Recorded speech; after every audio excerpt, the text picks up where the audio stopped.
It has become the fashion in recent decades to emphasise the development of the Anglo-Saxon kingdoms of early England in terms of social and economic factors, as opposed to their leadership. The 19th century historian's enthusiasm for history, focusing on the lives of kings and queens, has been downplayed, and in school education, the old system of learning the names of rulers by rote has been replaced by empathising with the lives of their subjects, the ordinary peasant farmers and their families. Assisted by a concentration of resources on archaeology and the excavation of homesteads, the basic details of everyday life have been the mainstay of pre-1066 studies. The complicated details of politics and battles have been neglected, with the additional factor that greater modern understanding of the meagre literary sources poses new questions about them. Just how accurate and reliable are the surviving, often non-contemporary narratives? To what extent were they written to record details that had been faithfully remembered over generations? And how much were they works of literature and propaganda with a contemporary political purpose?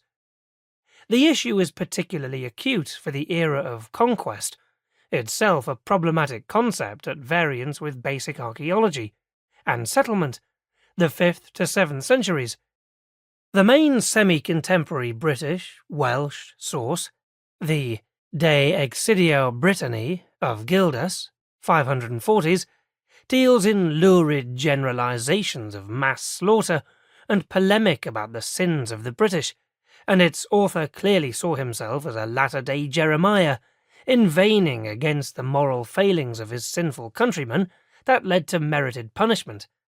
He was not writing as an objective historian in the modern sense, or even as a Roman writer such as Tacitus did, but as a polemicist looking to the Old Testament for inspiration.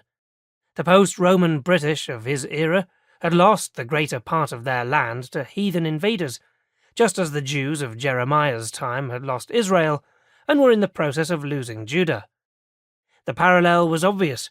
The cause of this punishment of God's people must be their sins, and thus Gildas, a devout monk, probably writing in southern Britain or Brittany, was bound to play up the extent of the disaster.